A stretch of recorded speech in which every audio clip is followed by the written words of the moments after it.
So by now you've probably decided, I do want to build my personal brand. Bill Caskey, by the way, welcome to the show. Bill Caskey here on the podcast. If you watched last week, and if you didn't, we'll make sure that there's a link in the show notes or up top of the screen. I want you to watch the Why Should You Build Your Personal Brand. If you didn't watch that, let me just give you some reasons quickly. You really need to be out there so people can seek you out. The fact is that a cold call you make on somebody is not nearly as strong and powerful as when someone sees something from you and they call you. This happens to us here all the time because of the mass amount of content we put out. We haven't made a cold call in 10 years. We won't.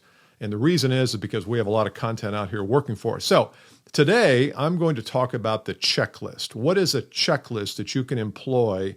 I love checklists. There was a guy that wrote a book called The Checklist Manifesto, Atul Gawande. He was a doctor, and he went into hospitals, clinics, and other surgery centers and said, why are some so successful and some are even losing patients? And it all got back to the proper use of a checklist. Those hospitals and surgery centers that used one, and a checklist for everything, how to clean your hands, how to clean the instruments, people were safer in those institutions. And so I think the checklist concept, it applies in anywhere, especially in sales. And so today's checklist, 5 points I want to share with you. Are there more than that? Of course. I want you to download this document. It's called How to Build Your Personal Brand. The link to this, it's free. The link to it is in the show notes, or we'll put it at the bottom of the screen here. So here's checklist number 1. You've got to become crystal clear on you, what you stand for, what you stand against, who you are in terms of how you show up in the marketplace. Is your personal brand one of educating? Are you trying to make your buyers more sophisticated? That's really what we do here, and I think that's a dead ringer for number 1, but it doesn't have to be that. But personal clarity is, what are you clear about personally in terms of how you talk with your audience, speak with your audience, etc. I like to think that our brand is sort of casual, it's to the point, it's helpful, it's educational. Now, if I start putting up videos that are all pitchy videos where I'm trying to sell something, you're going to say, wait a minute, that guy wasn't like that 2 months ago. What's he doing here? So I want you to get crystal clear. Personal clarity is point number 1. Are you clear about you, your strategy, what you stand for in your business, and what you stand against? The number 2 factor in building your personal brand is your story. What is your story?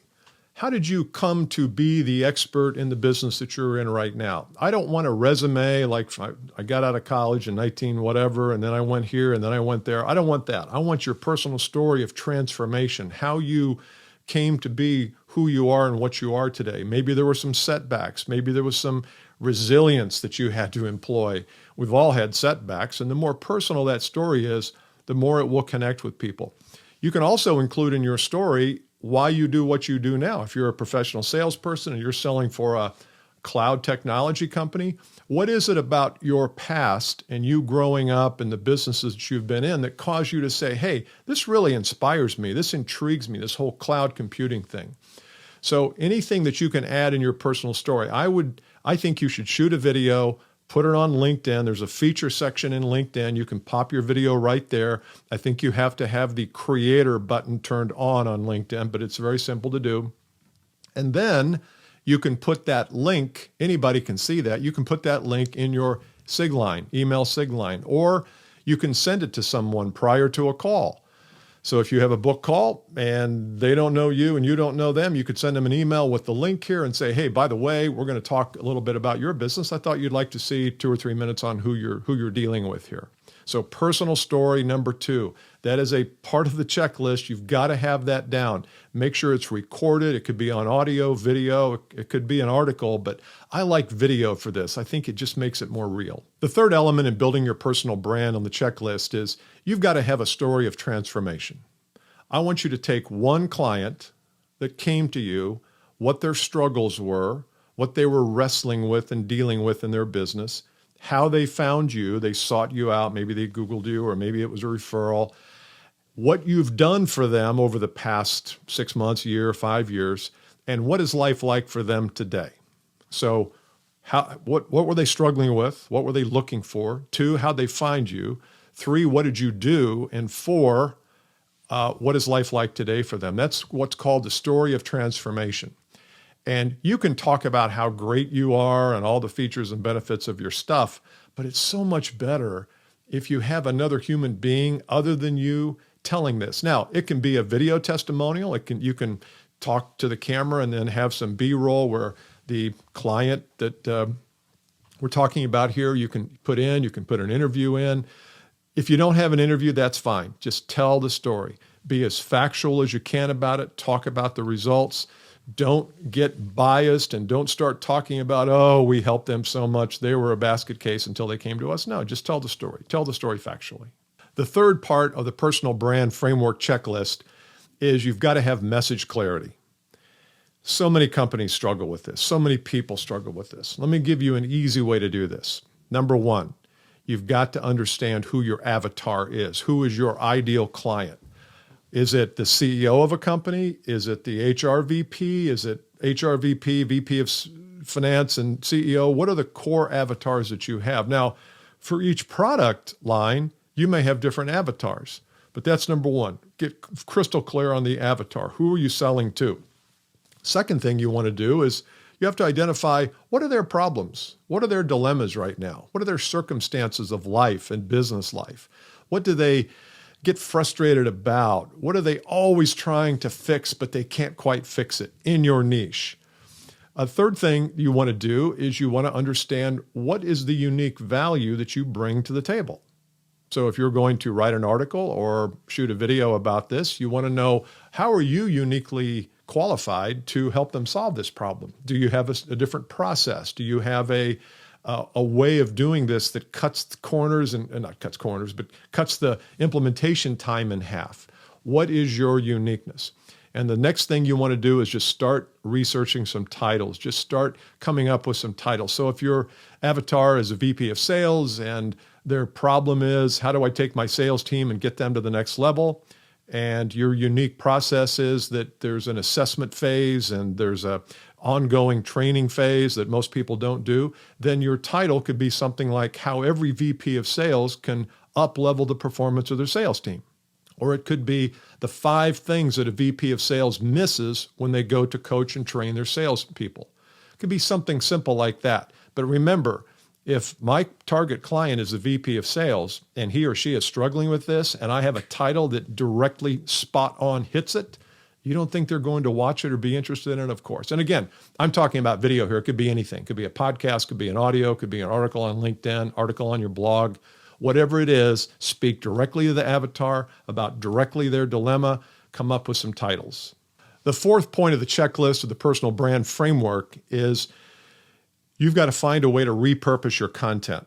So let's pretend that you do, in the case that I just gave you, you do a 5 reasons every VP of sales is failing to coach their sales team or something like that. That's a bad title, but you know what I mean. So you may do it like I'm doing here, where I actually talk about points 1, 2 through 5, and you might clip those out and use them on social media. So you could promote. The rule in book selling and in book writing is 20% of the time creating the content, 80% of the time promoting the content.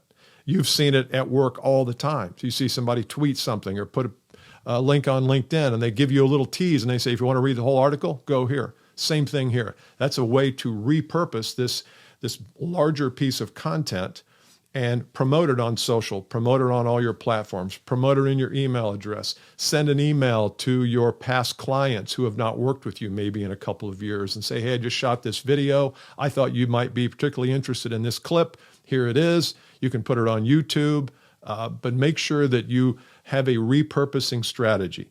Don't just go from one piece of content to the next. We're guilty of that. We're all guilty of that. We say, okay, it's Monday, it's time to do a podcast. Okay, now it's next Monday, it's time to do another podcast.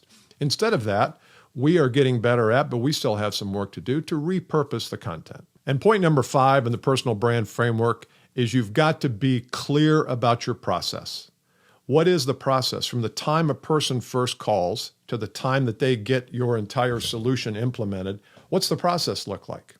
Now you can call this the sales process. I just think it's the success process that you have for prospects that you work with. Maybe step 1 is a call. Maybe step 2 is an analysis. Maybe step 3 is a group presentation or a demo. But I want you to get very clear about what your process is. Don't put a lot into everything underneath it, but just have 4 or 5, 6 boxes on a piece of paper. That way you can be very clear when you show up. You say, look, this is how we do business. Remember, your personal brand is your reputation. So if you want to build your reputation with a potential client, they have to be confident in your ability to find and solve problems. Their confidence is more important than your confidence. I know your confidence is important, and we talk about that here on the podcast and on the channel.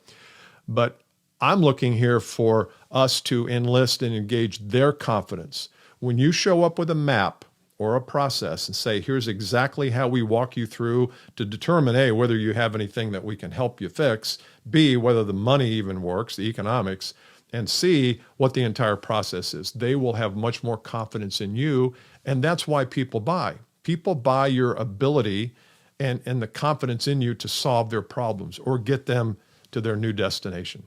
The 5th part of our personal brand framework is never-ending value. I want you to continue every month to create something that speaks directly to your avatar. Remember the prior point where we talk about the avatar, what they're struggling with. So one month you might write a piece on the 5 things holding salespeople back that every VP of sales should know. The next thing is how a VP of sales can motivate their team to do the hard things. That could be something. But I want you to keep thinking never-ending value. Continue to publish, continue to produce content. Again, it doesn't have to be massive production quality video or audio. It doesn't have to be a 5,000-word essay. It has to be specific, clear, concise, and it's got to be consistent. That's why I say never-ending value. If you do these things, I can almost guarantee you that in the first 90 days, that's 3 months, if you produce 3 pieces of content and promote it, your brand will be known in the market as someone who brings value. You bring your expertise. You bring your A game. I wouldn't call you brilliant. I wouldn't call you a genius. I would just say you're there serving prospects and clients every day. If you'd like to get a copy of this, it's called How to Build Your Personal Brand. Make sure you look in the show notes. Underneath this, there will be a way that you can get this, and there's probably a few emails that we send out afterwards. We're not selling anything here. I want you on my email list, though, so that I can share with you other ideas on things that we're doing here at Bill Caskey. So I hope this has been helpful. I will see you later.